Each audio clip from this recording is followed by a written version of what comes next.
Yeah. Oh, that was almost throw up. Yep. Try to push out a burp. Not a good idea. Okay. Let's start this thing, shall we?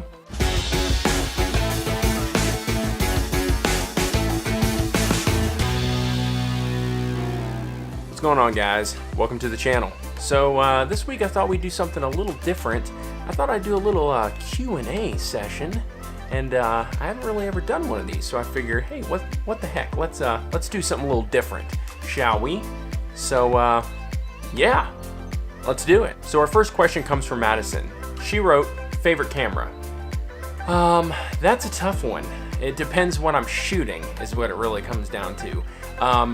I've shot with Red cameras and they are effing amazing. They are probably one of my favorite cameras to shoot with.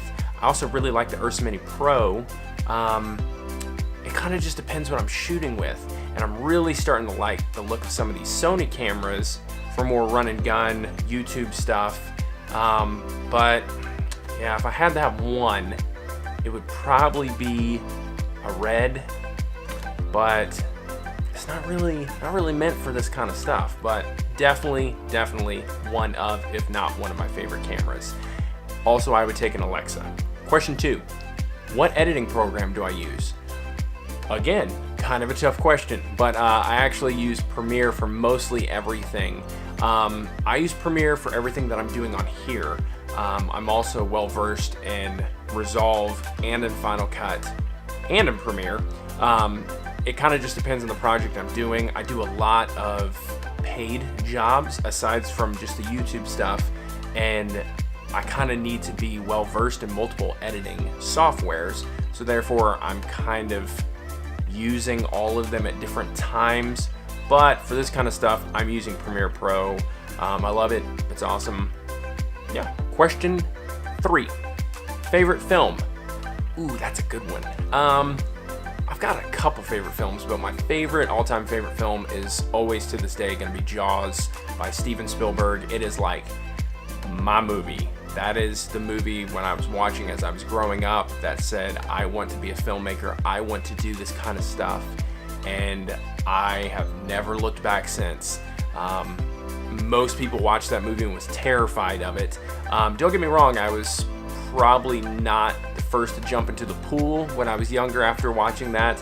But the way Steven Spielberg was able to do just the most simple thing by taking a shot underneath the water, looking up at people, and just terrifying people. Like, that was amazing. It had such an Alfred Hitchcock style to it that you saw the shark eventually, but most of it was, the fear was not seeing the shark.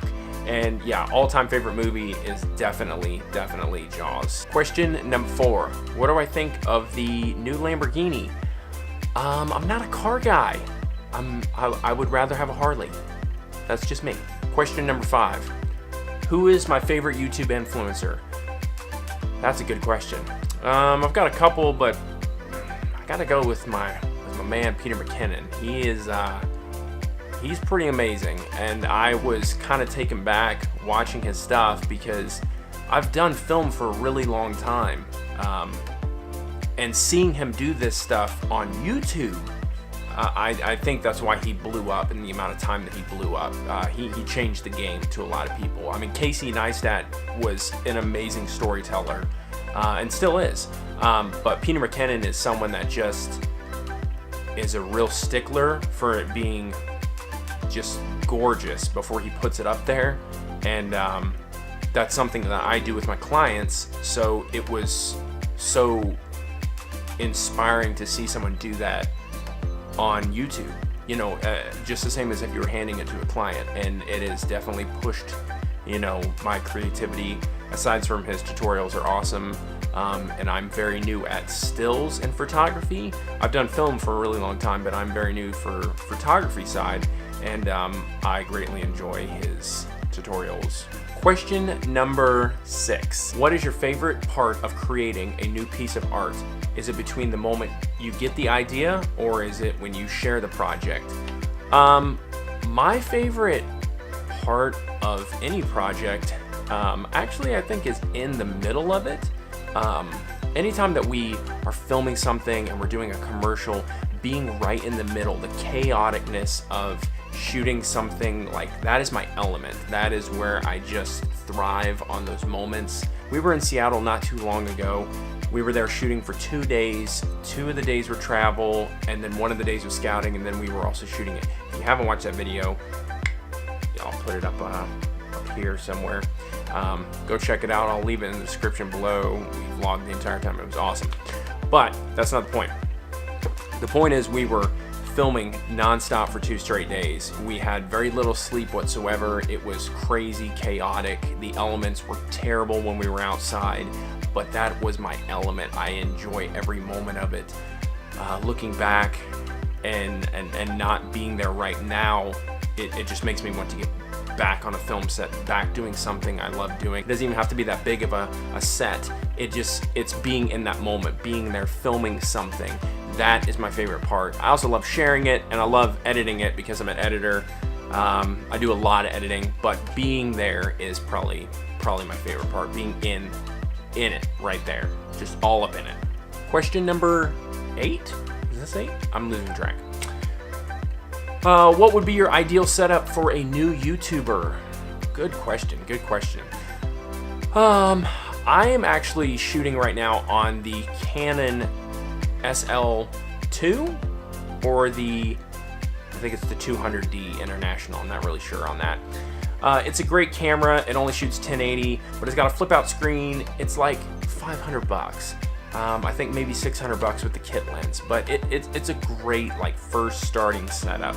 My ideal setup for a new YouTuber I would probably recommend that camera. I know there's a lot of really good point and shoot cameras, but even a camera like this, the SL2, you can change lenses. So even if the body's really cheap, you can get way cooler lenses that you can bump up to later. Keep in mind, it's a crop sensor, so whatever lenses you're buying, either they need to be full frame that will fit on that, or you'll have to stay in the crop field. But even if you want to jump up to something like the 80D or something like that, it's a great first camera. Slap on the Rode video mic, it's like $60, and just a little Joby, tripod, and you're ready to rock and roll. Lighting is a whole nother deal in itself, and I'm actually working on a couple videos of those right now on different levels of lighting, and starting with lighting and setting up lighting situations and practical versus not practical. So I'm really excited about that.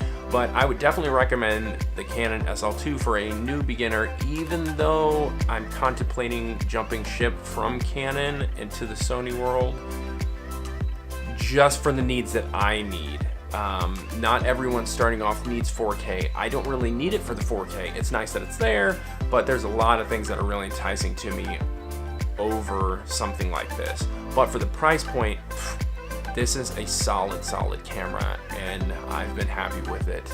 So yeah, I would definitely recommend that for a new vlogger, YouTuber, content creator. Question number 9 or 10 or 11. I'm not really sure what number this is anymore. How do you figure out a certain film look that a filmmaker has gotten onto your film? That's a loaded question. And really, what me and Zach have done, my kind of partner in crime that we do when we do videos and stuff, we kind of sit down and start looking at and watching movies and figuring out what we like about it. You can watch a film and go, I love that film, I want to do something exactly like that, but you have to start breaking it apart and figuring out what is the things you like about it. Do you like the coloring that they did on it? Do you like the editing style that they did on it? Do you like the music that's involved into it? Do you like the camera movements? There's a lot of different things in that to figure out to come close to it. We've never been someone that's tried to match identically for it, but we love watching stuff for inspiration. That's why we watch movies, to get away and to just be in a different world. And that's really what it comes down to, is just watching something, finding inspiration from it, and then making it your own. We would break apart a film, we would look at it, say we like this, this, and this about this film, whether it was the coloring, sound, editing, whatever it was, and then we would find approaches to go to it. If it was coloring, we would look at how they laid their LUTs on top, how they crushed their blacks, if they had it washed out, so on and so forth. If it was lighting, we would look at how they did the lighting. Was it more practical lighting? Was it more soft lighting? Was it harsh lighting? And so on. It really comes down to how do you break apart the film and then start dissecting it. Because if you look at a film in a whole piece, it's just too much to take in. You have to focus on one thing and figure out, what do I like about this?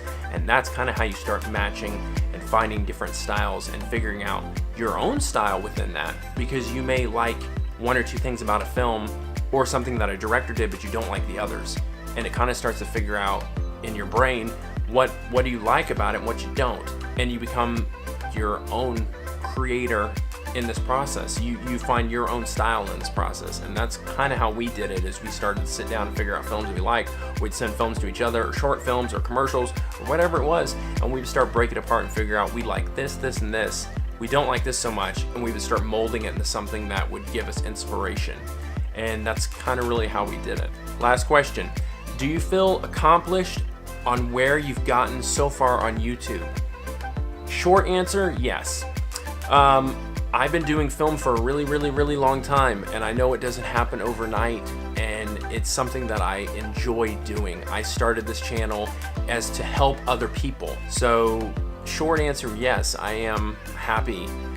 Do I think I'm where I want to be forever? No. I would love to continue to grow. I would love to continue for the channel to grow, really for the reason to reach out to other people and help them out, because this kind of resources wasn't, around when I was starting. So I love being able to help people, teach people, show people behind the curtain, that this is how this is done, this is how this is done. And I know there's many of other channels that do the exact same thing, and they're great. Subscribe to all of them, learn as much as you possibly can. That's what's gonna make you a better filmmaker, because the moment we stop learning, we're just getting stagnant and we're falling behind. I am happy with how my channel is at right now. I am not done by any means. I'm just feeling like I'm getting started. So yeah. But anyways, guys, that will do it for today. If you haven't already, please hit that like button. It means the world to me. Bump it up, bump it up. Sorry, I just watched the Emoji movies with my kids, so I got that like thumb guy stuck in my head. Yeah, give this video a like, share it if you wouldn't mind, and if you haven't already, subscribe. I would greatly appreciate it. I do videos every week, tutorials, behind the scenes, anything filmmaking, and getting really now into stills and photography, and I would love for us to grow together. So yeah, that's it, guys. A little Q&A behind the scenes with me, and I got a couple awesome videos coming out, so stay tuned, and I will see you guys next time.